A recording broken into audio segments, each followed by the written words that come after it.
Eu vou começar com a palavra do Evangelho do dia que a gente começou a celebrar o aniversário, né? Que foi na quarta-feira. E em João dizia assim: sem mim, nada podeis fazer, não era? Pronto. Passei um tempo rezando por esse momento de hoje. E minha conclusão na quinta eu tive a oportunidade de me confessar. Cheguei para o padre e disse: olha, padre, eu não consigo fazer nada sem Jesus.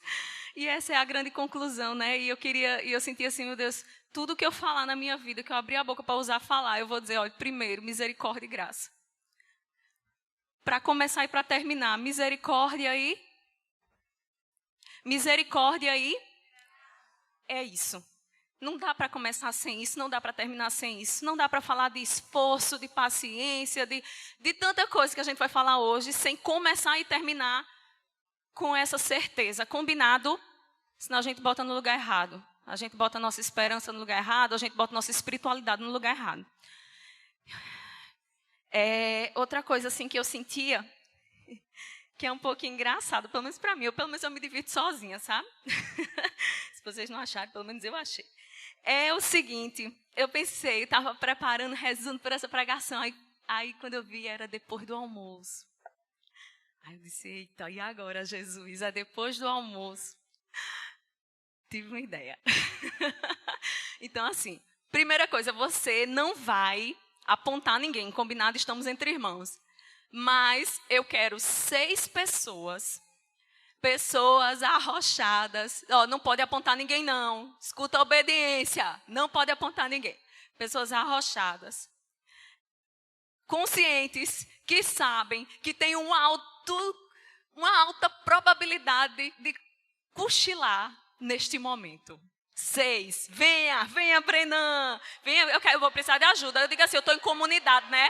Chega, Ró, chega. Aqui, assim, ó. Chega, Tereza. 1, 2, 3. Assim a gente se conhece. Isso é maturidade. Quem mais? São 6. Em fila aqui, assim, ó, em fila. Vocês vão me ajudar hoje, vocês vão pregar, combinado? Combinado, vão pregar. Chega, não, mas é em silêncio, Pode vir, minha irmã. Não é para falar nada, não. Falar assim, só com gestos. 1, 2, 3, 4. Só tem 4 pessoas com alta probabilidade de dormir nesse momento. Só 4. O restante é tudo, ó. Firme na queda, olho aberto, não pisca nem. É assim? Mais 2 corajosos, conscientes da sua fraqueza. Venham me ajudar para que a gente venha juntos conversar hoje sobre a pedagogia da esperança. Não é difícil, não é nenhuma tarefa constrangedora, não é nada. É só uma ajuda, porque eu não tenho 6 braços. Então, a gente está junto aqui para se ajudar. Mais 2 pessoas. 2, então tá bom, 2 voluntários que ficariam acordados mesmo. Obrigada, Dessa. Vem, Alana, obrigada. Vamos lá. Então, eu queria começar com isso, né? Que a gente primeiro vai começar com essa história de sem mim nada podeis fazer. Firme, vai dar certo, tá bom? Fica aí. Porque uma hora a gente consegue pôr em prática o que Deus nos pede e outra hora a gente não consegue, não é verdade? A gente não pode desanimar, certo? Então é a da graça e misericórdia. Aí eu quero que a gente vai falar hoje sobre a pedagogia da esperança, tá bom? A gente vai assim destrinchar com a graça de Deus e a misericórdia de Deus, destrinchar um pouco sobre esperança. Porque, vou distribuir entre vocês já aqui, cada um pega um papelzinho, feito assim muito artisticamente com o lápis do meu menino, quando eu descobri que essa pregação era depois do almoço. Cada um pega um. Pronto. Aí, ó, cada um vai levantar na hora certa, combinado? Combinado. 1, 2, 3, 4, 5. Só foi 5 papéis. Perdão. Então, senta, Dessa, que tu é boa de anotar. Não, tu fica, Brenan. Tu fica, E Brenan é o que mais vai se movimentar. Não, porque você foi voluntário, a Andressa foi por caridade. Ela vai ficar acordada com a graça de Deus. Certo? Então, vamos lá. A gente vai conversar um pouco sobre isso. Por quê? Porque eu tenho uma pergunta retórica, não precisa responder, né? Responda dentro de si. O que é esperança para você? O que você tem esperado na sua vida. Com verdade, viu? Não com ilusões, né? Às vezes a gente responde a teoria, né? A teoria bonita que a gente acabou de escutar, mas a verdade. O que a gente tem esperado? Onde é que a gente tem colocado a nossa esperança? O que é? Qual é o objeto? O que tem sido o objeto da tua esperança nos últimos anos? Verdade. Sabe por que eu pergunto isso? Porque é um conceito, uma virtude teologal, mais do que um conceito, extremamente distorcido. Distorcido. Então, a gente não alcança, não é o suficiente. A gente precisa realmente tirar as ilusões e tantas coisas que às vezes nos rodeiam sobre essa virtude. Combinado? Então, obrigada, meus irmãos. Vocês estão cada um com a palavra. Conseguiram ler qual é a palavra?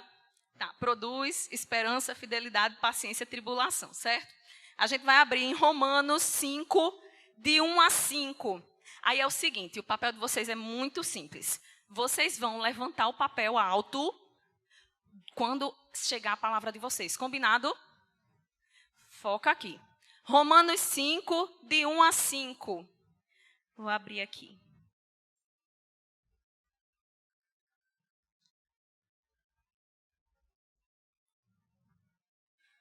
Romanos 5, de 1 a 5.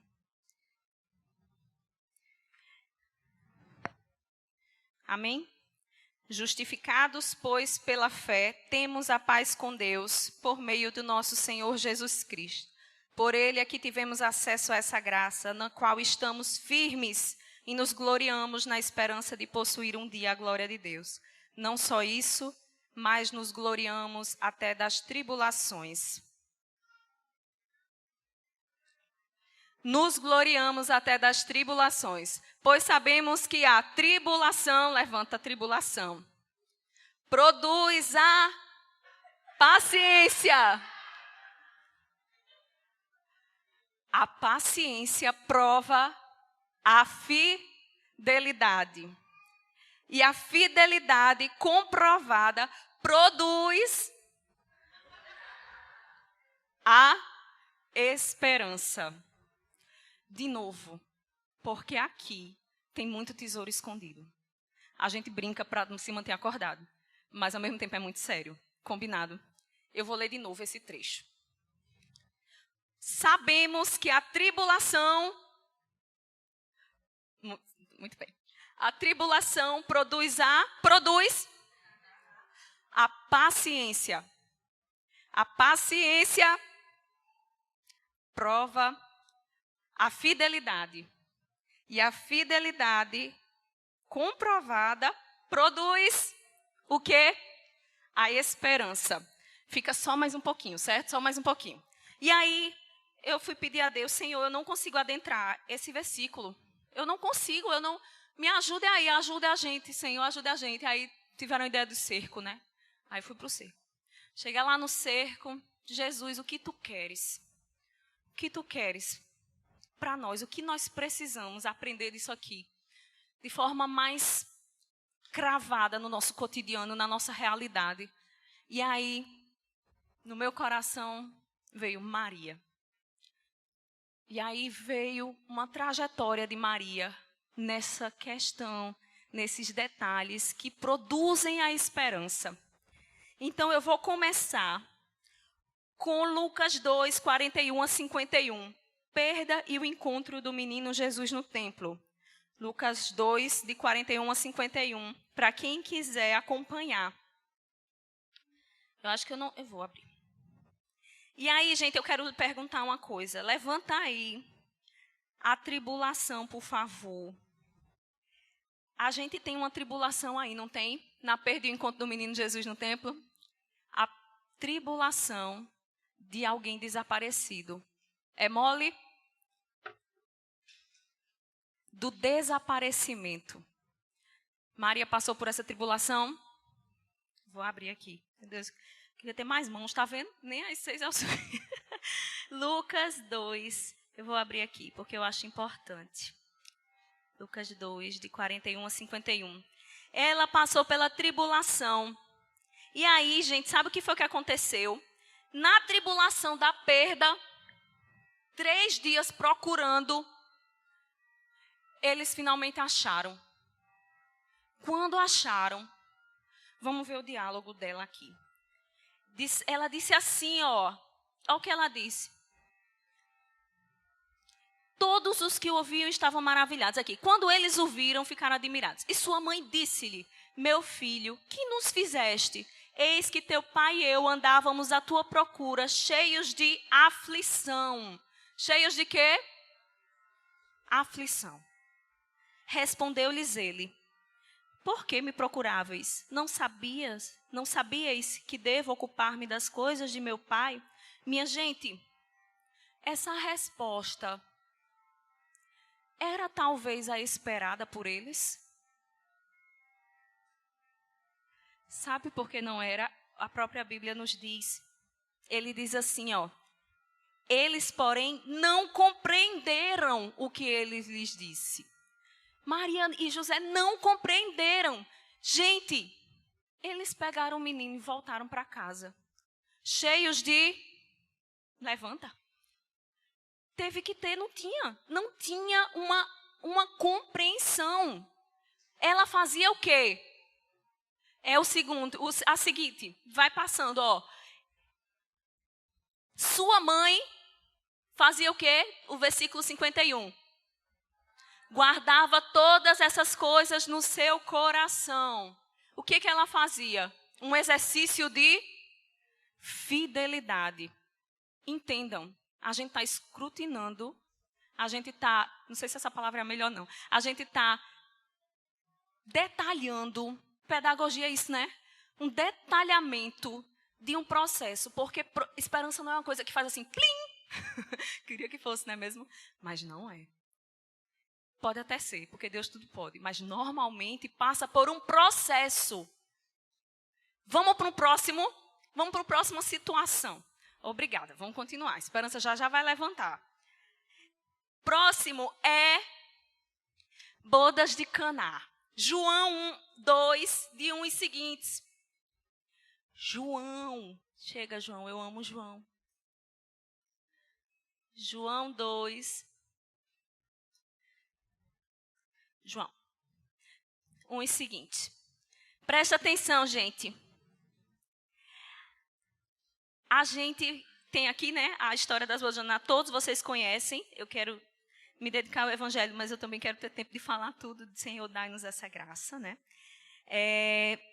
Então, assim, viesse a faltar vinho, a mãe de Jesus falou. Então, qual era a tribulação que estava acontecendo? Levanta a tribulação. A tribulação hoje vai trabalhar. Tribulação. Qual era a tribulação que estava acontecendo? A falta. A falta.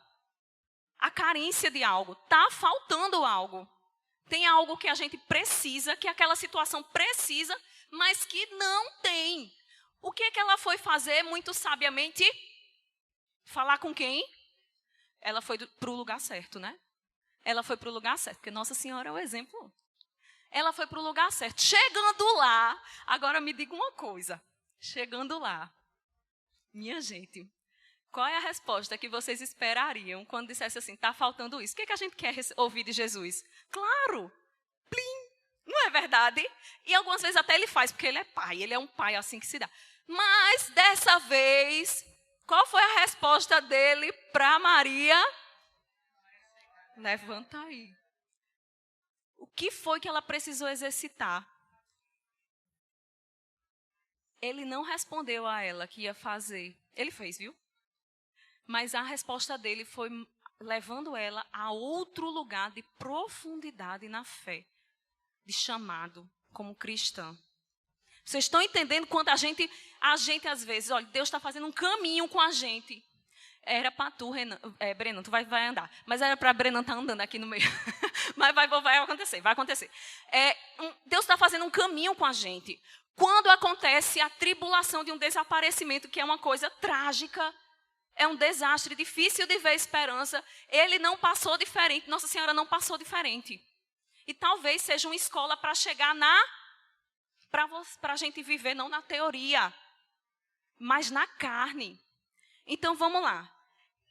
Nas bodas de Caná, tinha carência. Não, as bodas de Caná. Tinha carência. E aí o que Jesus responde? Mulher, isso compete a nós. Minha hora ainda não chegou. Aí, minha gente, Maria manteve o quê? Primeiro, ela não foi embora revoltada, não é verdade? Que muitas vezes a gente faz, né? Eu queria ter escutado isso, eu não escutei, né? Não sei vocês, talvez vocês não. Eu sim, né? Então, às vezes a gente sai revoltado com o que a gente escuta que a gente não gosta. E aí, o que Maria fez? Fica aí, vai dar certo. Vai chegar. O que Maria fez? Ela foi discutir com Jesus os métodos dele. Ela foi dizer o quê?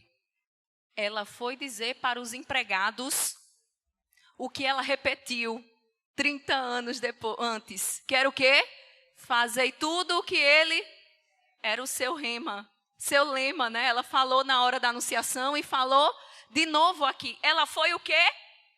Fiel. Na dúvida, permanece naquilo que você sabe que é. Porque isso vai gerar... Isso vai o quê?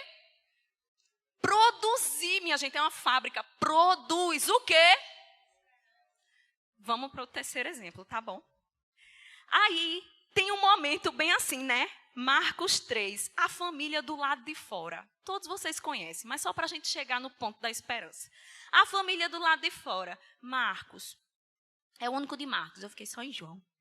Marcos, Mateus, Marcos, Lucas, João. Aqui, Marcos. Marcos 3 e seguintes. Claro, caso vocês queiram anotar. E aí, é o seguinte, aconteceu que, como todos vocês já sabem, chegaram sua mãe e seus irmãos, e estando do lado de fora, mandaram o quê? Chamar, não foi? Mande que ele venha até aqui. E aí, minha gente, qual foi a tribulação da questão do momento? Obrigada.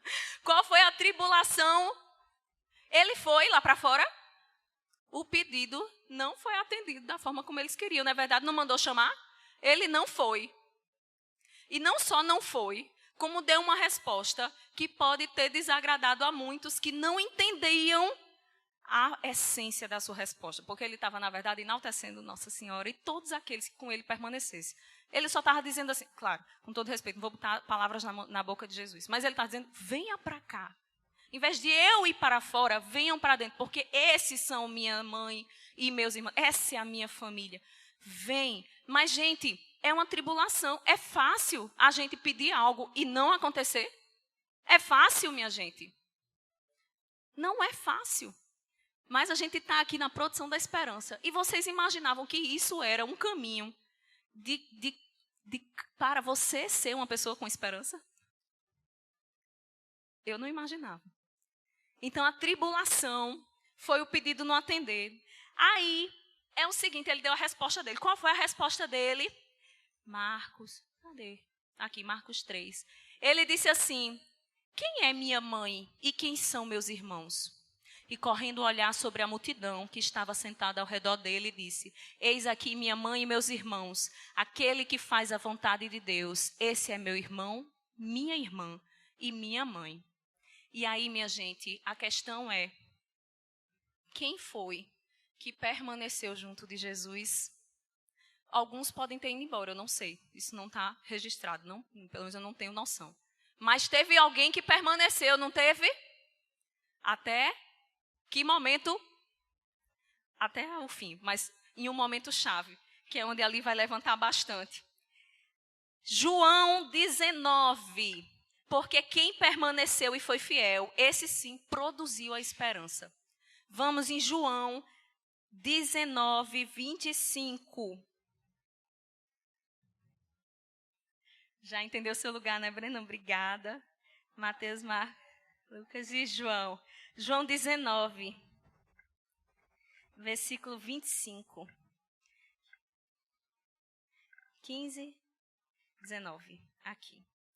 Então, minha gente, junto à cruz de Jesus estavam de pé sua mãe, a irmã de sua mãe, Maria, mulher de Cleofas, e Maria Madalena.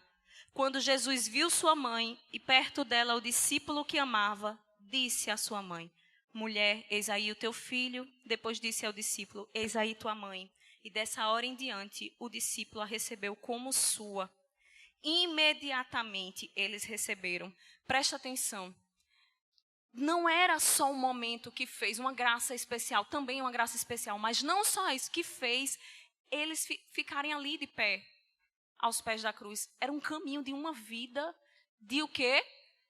Enfrentar as tribulações com paciência, fidelidade, para produzir a esperança.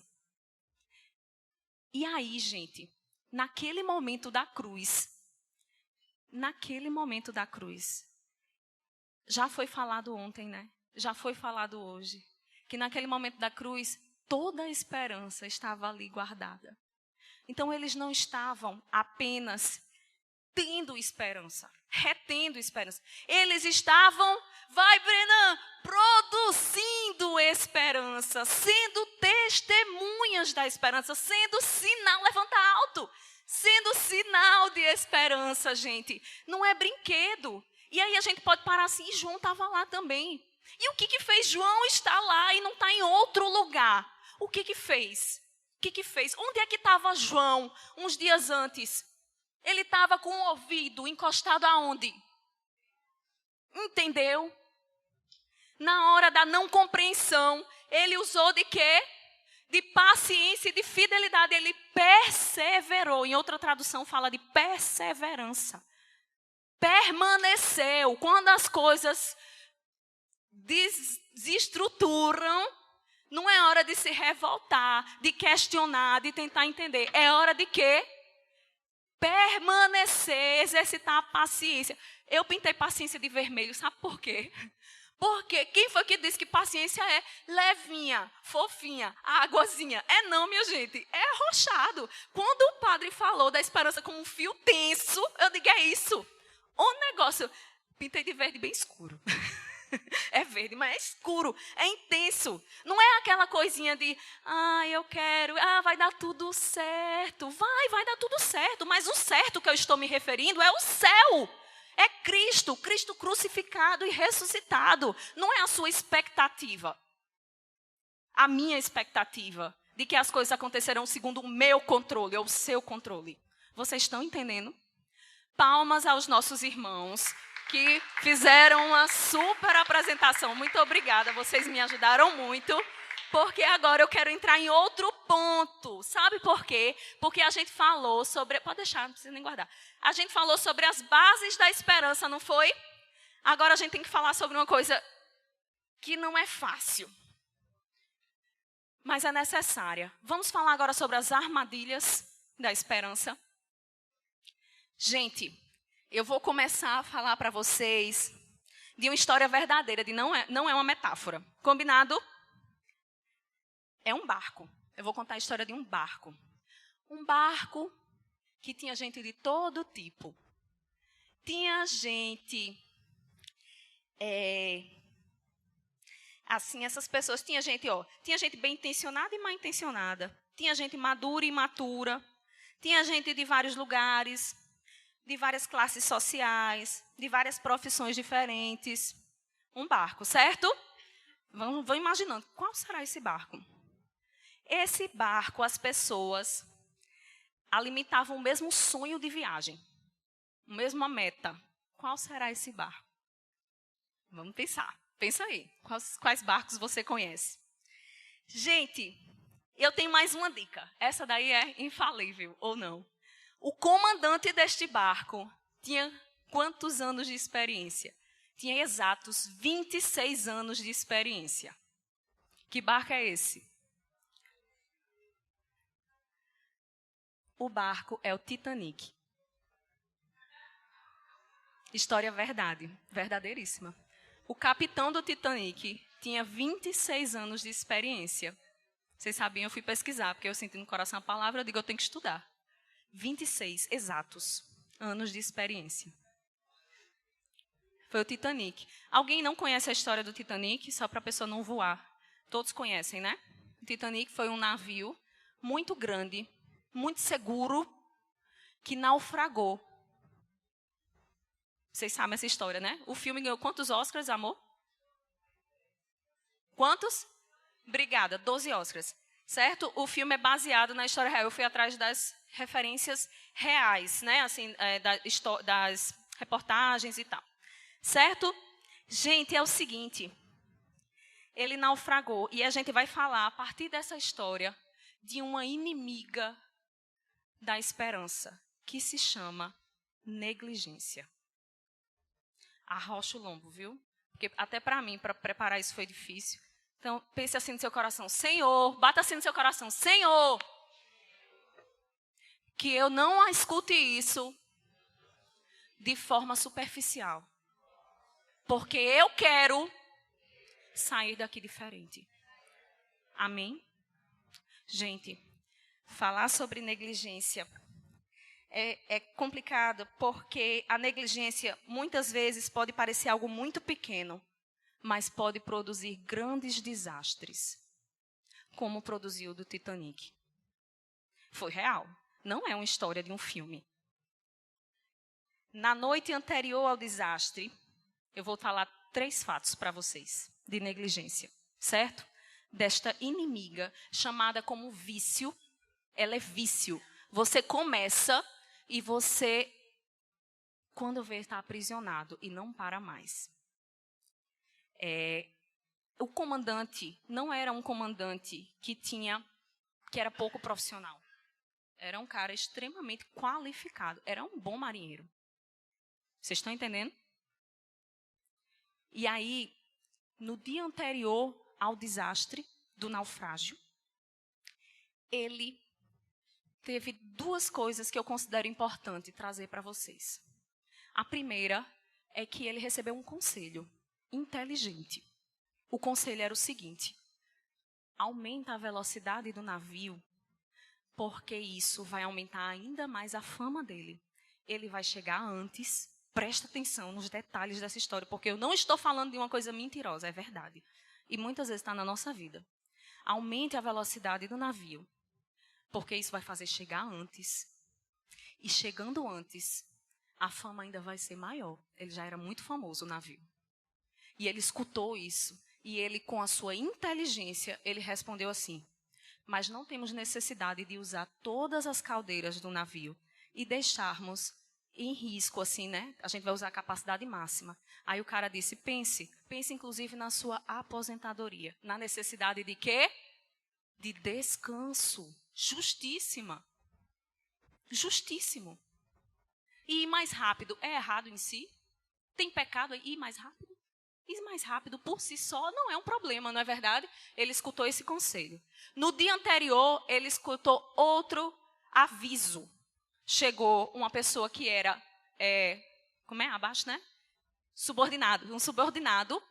Aí ele disse assim: temos alerta de gelo no mar.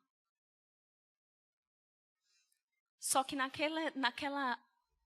eu vou dizer exatamente, para eu não perder nenhum detalhe técnico, certo? Então, ele recebeu essas 2 coisas. Um conselho e um alerta de aviso de gelo no mar. Ele não era um mau comandante, ele era competente. E confiando nos seus 26 anos de experiência, ele achou que qualquer coisa que pudesse afundar o navio seria vista a tempo. Porém, o navio era grande e o leme era pequeno. Não conseguia virar muito rápido. A experiência dele o enganou.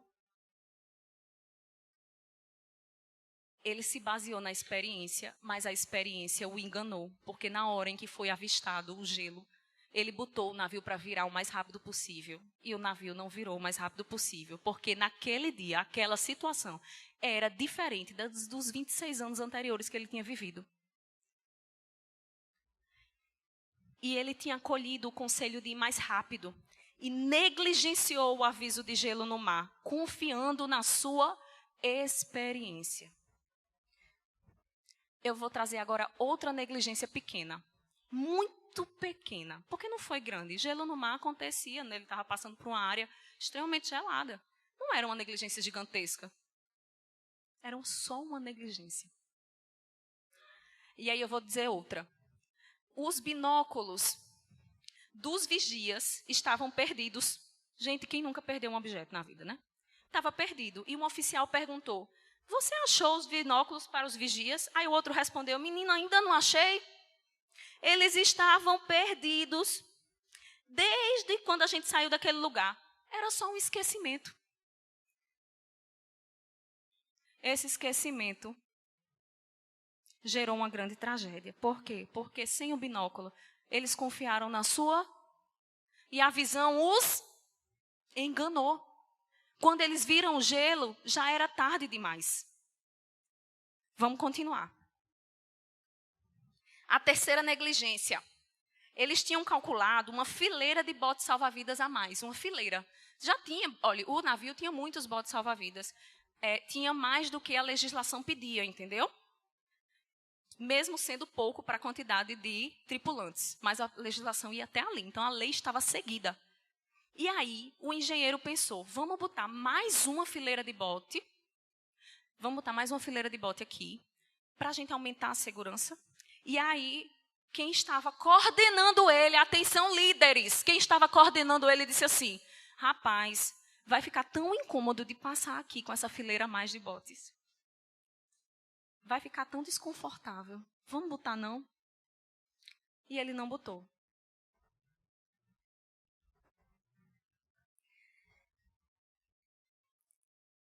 Então, naquele projeto, o conforto venceu, a negligência venceu. Eles não sabiam que aquilo, daquela vez, impediria um desastre ainda maior. Vocês estão entendendo esse inimigo da esperança? Eles não sabiam. Eles não sabiam, e eles podem alegar isso, os que sobreviveram, mas eu não sabia que naquele momento ia acontecer isso. A verdade, minha gente, é que a gente não sabe. A gente não sabe o que vai vir. Não sabemos. E a negligência faz isso. A negligência é inimiga da esperança. Porque ela é um sintoma de desesperança. Você desanima e diz, hoje eu não vou para a missa não. Tá tudo bem, só hoje. Não, eu vou me confessar, mas hoje não, eu vou me confessar daqui a um mês. Eu vou me confessar quando eu puder, agora eu estou cansado. O irmão está precisando, não, eu estou cansado, não vou. A negligência é inimiga da esperança. Ela é sintoma da desesperança, de apatia. Ela é próxima da paralisia, da morte espiritual. Ela fica nos repetindo, hoje não. O perdão que foi tão pedido e insistido aqui. Não, agora não, eu vou ficar com vergonha. Depois eu vou. Você sabe se você tem depois? Deixa eu te falar uma coisa. Na missa você pede para não ter. Porque na missa você clama o quê? Vem, Senhor Jesus. Sabe o que é isso? A esperança de todo cristão. Desculpa o grito. Mas é porque às vezes a gente precisa gritar para não dormir. Sabe por quê? Porque eu posso estar aqui anunciando para você a prevenção de um desastre. De um grande desastre. E dizendo, não se confie nos seus 40 e tantos anos de esperança. Não se confie no seu comodismo. Não se confie no seu conforto. Não se confie nos esquecimentos e nas negligências que parecem tão pequenas, porque nós somos a comunidade da pequena via. E muitas vezes essa pequena via a gente distorce. E em vez da gente viver como santidade, a gente vive como desleixo. Dizendo, não, Jesus ama meu pequeno. Jesus não ama teu pequeno, Jesus te pede o tudo. Por quê? Porque ele é exigente? Não, porque ele quer te salvar de desastres. Porque a gente não sabe se a gente tem um dia de amanhã. Você sabe? Você está pedindo para não ter o dia de amanhã. No sentido, não é que eu estou pedindo uma tragédia. Eu estou pedindo, Senhor, vem que o céu se realize na minha vida. Como cristão, a gente clama isso. Então acorda. Acorda, povo de Deus, juntos, né? Eu também. Então, gente, olha, eu quero dizer uma coisa. A negligência fica nos repetindo hoje não, depois, está tudo bem. Não vai acontecer nada não. Deus está te chamando para cuidar da tua saúde. Agora não. Cuidado. Ela está te enganando. Deus está te pedindo para um novo serviço, eu não estou pronta. Cuidado. Está te enganando. E aí que venha sobre ti a verdade da tua consciência. O que é que eu e você estamos negligenciando como vício? Como vício. Porque começa a ficar confortável e depois a gente nem enxerga mais. Então, gente, a esperança, ao contrário, não engana. A esperança no conceito certo. A esperança em Cristo Jesus. A esperança não que amanhã vai ser do jeitinho que você queria. Aí não aconteceu do jeito que queria e vai culpar o mundo, Deus, a outra. Não, você que estava tomando aí uma idolatria. Eu confirmo, José. Tanta libertação hoje. Porque não é possível que isso não liberte. A prevenção de um desastre. Certo? Então, gente, a esperança, ao contrário, gera apoio e vigor. A gente estava aqui lutando contra o cansaço, Anderson. E a gente falando, né? Os que confiam em Deus renovam suas forças, porque a esperança gera novo vigor. Enquanto que a negligência gera o quê? Cansaço, apatia. Vai te puxando. Ah, não, de novo não. E reclama, e isso, está ruim. Não. Então, gente, a esperança que o céu é logo nos faz fazer o que tem de ser feito hoje. É ir apressadamente ao serviço. Como Maria. E aí a gente vai assim, às vezes a gente cria também outra ilusão na cabeça. Sabe qual é a ilusão? Vou contar para vocês. É a ilusão de que não, uma vida ordenada não tem pressa. Não tem pressa. Não tem nada, eu estou aqui. Não, porque eu tenho que cuidar de mim. Não, isso aqui, cuidado. Sabe por quê? Porque a gente tem assim de exemplos na Bíblia. De quem ia apressadamente. De quem corria. Isso não é desordem, não. Isso não é afobamento, não. Afobamento é o que você vive hoje, porque você quer. Aí você corre. Vocês estão entendendo? A gente está falando, quando a gente fala dessa esperança que nos faz correr em direção a Deus. Quando a gente está falando nisso, a gente está falando de uma carreira, de uma pressa ordenada, de quem sabe ir e sabe parar. Sabe por quê? Esses dois que a gente citou hoje, Nossa Senhora foi como servir Isabel? Grávida. Desnorteadinha, talvez, do anúncio inaudito, como falou o padre ontem. Ela foi como apressadamente. Outro, quem foi que correu em João 20? Quando souberam da notícia, eles corriam juntos. Mas olha, presta atenção como não é um afobamento. Ele chegou no túmulo e fez o quê? Parou, inclinou-se e parou. E quem correu na frente, passou e entrou? Era ordem, era equilíbrio. Não era desequilíbrio. Saber correr e saber parar. E isso nasce de pequenas obediências e morre com pequenas negligências. Quando a gente diz assim, vamos silenciar, são pequenas obediências que às vezes previnem grandes desastres. E às vezes a gente está cansando no momento de descansar e descansando no momento de correr. Está tudo troncho nas nossas vidas. Certo? Então, eu quero falar, e João viu e acreditou, viu? E por que João soube parar? Porque antes ele inclinou a cabeça no peito de Jesus, porque soube permanecer. Cadê a palavra aqui? Permanecer. Fidelidade. Não é afobamento, não é ansiedade desregrada, é sabedoria de viver o ritmo do amor. E aí a gente tem uma pessoa que diz, né? Para amar-te neste mundo eu não tenho nada mais do que a minha vida é um brevíssimo o quê? E o Papa nos falou recentemente, esta é a hora do amor. Ele falou que era a era do amor. Ele falou que era a década do amor. Ele falou que era o ano do amor, o mês inteirinho, 30 dias. Ele falou que era Vocês estão entendendo? 60 minutos. Urgência. Por quê? Porque isso pode te livrar de um grande desastre. E posso falar outra coisa? O grande desastre não foi. Claro que era ruim, sim. Mas o grande desastre não é o naufrágio do navio. É a morte no pecado. Porque ali podem ter morrido os mártires, né? Heróis. O problema não é o navio naufragando. É a morte e o pecado pela negligência. Aí dói. Mas tem jeito na misericórdia. Por isso, graças a Deus, José falou antes. Tem jeito aonde? No peito aberto de Jesus. Tem jeito no peito aberto de Jesus, mas levanta. É hora. Deus convida, chama, grita. vou falar agora de 2 experiências, para a gente terminar. Eu já terminei o que eu havia escrito, mas eu sentia 2 coisas. Uma foi hoje de manhã. Hoje de manhã, a gente teve um momento forte de oração aqui, né? E aí eu vim aqui e proclamei algumas coisas que eu nem lembro o quê, mas eu sentia que era vontade de Deus. Quando eu sentei ali, eu disse, Jesus, eu gritei. Eu preciso ser mais assim, contida. Me dê a graça de um equilíbrio maior. Tá errado não pedir isso, não, viu? A gente tem que pedir mesmo. Mas aí, sabe o que Jesus me respondeu? Eu grito de amor por ti. Grite. Porque a nossa surdez, muitas vezes, só vai no grito. E aí chegou José. José, tu gritou. Graças a Deus, meu irmão. Vamos pedir também, Jesus.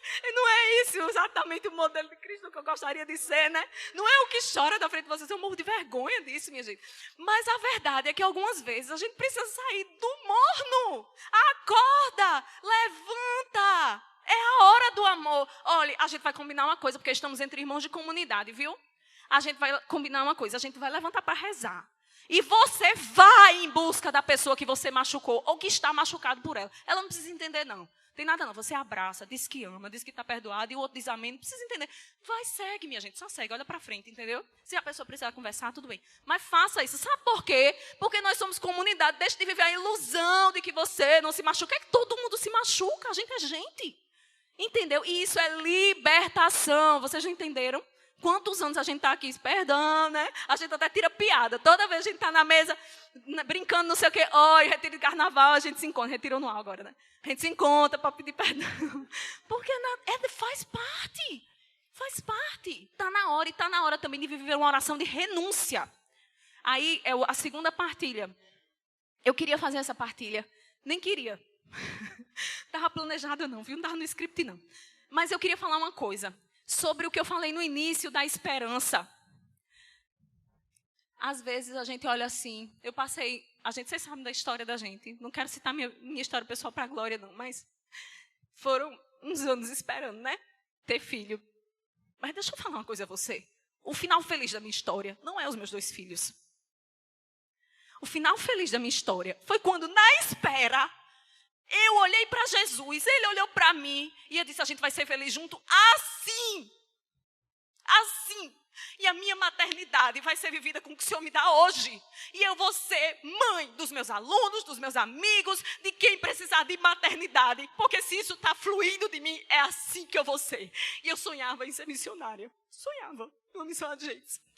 E eu dizia, como eu não sei como isso vai acontecer, eu determino hoje, Jesus, que eu vou ser missionário onde o Senhor me botar. Se é daquele IFPB, pois vamos lá. Ali eu vou chegar e vou abrir um sorriso. E eu vou falar do amor do jeito que eu puder falar. Sem ser expulsa, né? Eu vou falar do jeito que eu puder falar. Eu vou sorrir, eu vou acolher, eu vou plantar esperança. E isso é a missão adigente que o Senhor está me dando hoje. Vocês estão entendendo? A minha história não é bonita, porque eu cheguei com 2 pérolas, são maravilhosas. Mas não é por isso. É porque a alegria chegou quando não tinha. É o Natal de Santa Terezinha. Ali chegou a alegria.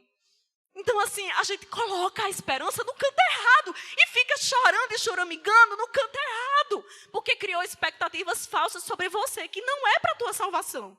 E eu disse, Jesus, a partir de hoje, se não é para eu ter filho, amém. Se é para minha salvação, tá ótimo. Vamos ser felizes juntos com o que o Senhor me dá o chão hoje. E assim, eu fui feliz. Não porque a gravidez chegou, que chegou inclusive muitos anos depois. Vocês estão entendendo? E hoje eu desejo, meus irmãos, que você coloque o seu sonho diante de Cristo. E diga, Jesus, se for para minha salvação, que aconteça. Mas se não, eu quero ser feliz hoje. E aí a esperança vai chegar. Amém?